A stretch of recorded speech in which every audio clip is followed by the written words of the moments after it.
Joni Rotten here with another rotten report. Well, duh, doctor. Welcome to the club.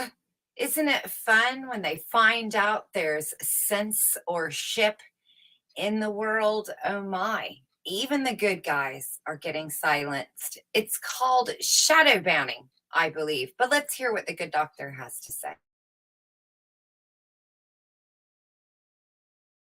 Well, it's official. YouTube has just now banned anything related to health that doesn't align with the general medical consensus. So if any information related to health doesn't agree with the World Health Organization, they won't necessarily always take down the video, but they're going to change the algorithms. So they're going to replace those videos that were popular, that had lots of likes and lots of engagement with medical information. This new partnership with YouTube is supposed to protect you against misinformation and promote high quality health information.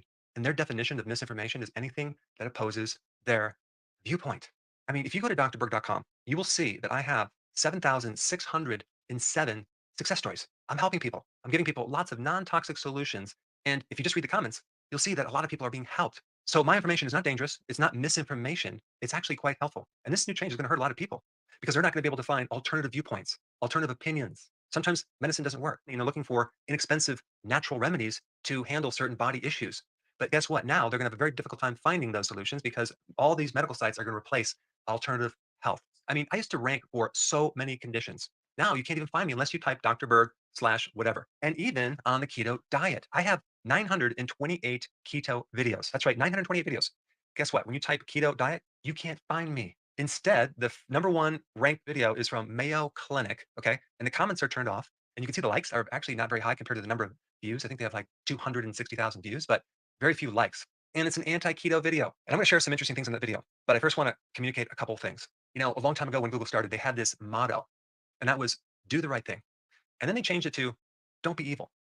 And now I don't even know if they have a motto. But you think just giving people this one medical viewpoint, this monopoly over your body, your healthcare, you think that's going to increase the quality of health? I mean, basically, this move is going to wipe out the competition. And competition, competing viewpoints and opinions are very, very good in the healthcare field because it forces everyone to raise the bar and do better at getting results. And how do we trust this medical group with all the strategic alliances and the strategic partners? The strategic alliances with big pharma and how they partner with medical universities and medical journals. How do we trust that? Like I said before, their definition of misinformation is basically any information that opposes the medical viewpoint, the medical consensus. How do we make sure they're transparent with all the conflict of interest, the strategic alliances and the strategic partners, and what they call the stakeholders, which some of them are part of industry, and of course the revolving doors with all the directors? It's terrible. It's terrible. And I think it's going to hurt a lot of people because freedom of health information is really freedom of speech. It's a very slippery slope. The more you start filtering out other opinions, other viewpoints, so many people go on the internet because they have not gotten results with certain types of medications and they're trying to find alternatives. So if someone wants something that's non-toxic, okay, or something that's natural, or a do-it-yourself remedy, that is all considered dangerous misinformation. Yeah, it's just terrible. But it's not just me; it's all the other alternative healthcare practitioners, anyone who comments on nutrition, even the layperson who wants to share their viewpoint on health. They're not going to rank. And this doesn't just hurt me or them; it hurts the person trying to find the right knowledge. We're going to be pretty much stuck with just one way of treating the body, and they call this science. They call this high quality health information. Really? And there's also a really interesting side comment that I read about this, and they call it the silent epidemic. It's called health illiteracy. And some of these people that are writing about this give health illiteracy as the reason why people aren't going to the doctors as much and they're going online searching for alternative viewpoints on health. And this is what they defined health illiteracy. You ready for this? It's an inability to comprehend and use medical information. And they say this it's worse with the elderly, poor people, and minorities.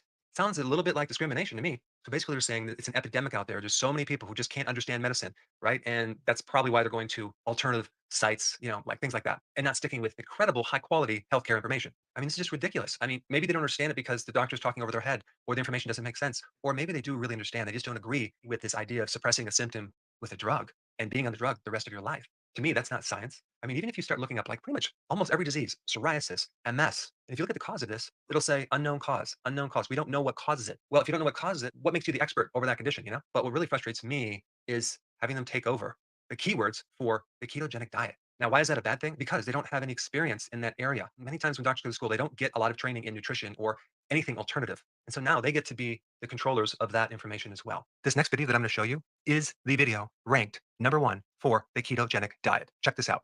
According to Dr. Google, the most searched question of 2018 was, what is the keto diet? Now, the reason I'm bringing this up, and this was even 4 years ago, keto is very popular. People are searching for it. The bottom line is the more people that get on this diet, the less medication they're going to need because it handles so many issues. Instead of carbs for energy, the body burns fat, entering a state called ketosis. Ketosis, what could go wrong? Sounds like a great plan. Sounds a little dangerous to me. That's why I've not tried it. Dangerous? Really?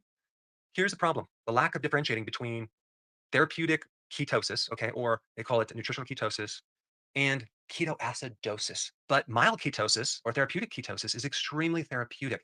And I'm going to put some links on a whole bunch of science behind that that supports that. When I think about ketosis, sometimes I get a little nervous. I think, well, gosh, we don't really actually want you in ketosis, but can you tell us about that? Right. And I think this is something that is the unknown with when people are saying, well, I'm going to put myself on a ketogenic diet and be in ketosis, because really when you think about what ketosis is, it's a alternative pathway that our body has to use in times of emergency. So right there, you can see that a huge bias. They don't want people to do keto. They think ketosis only occurs in an emergency situation when you are starving or something like that. That is so false. Talk about misinformation on steroids. That is absolutely not true. Did you realize that when your body goes into this mild ketosis, your flight or fight mechanism goes down? It reduces cortisol. You help balance the autonomic nervous system. It's anything but emergency. It's super healthy. So you're right. It's something that historically has alarmed us in terms of we don't necessarily want people to be in ketosis. It can be very dangerous. Ketone bodies are considered toxic. Your body has two ways of getting rid of them. You either exhale them through your breath or you urinate them out. And so it is a stressful kind of process on your body too, because your body is trying to rid itself of these ketone bodies. Here's another clip that shows that they just don't have any information about this. They have zero information about the healthy version of ketosis. It's not toxic.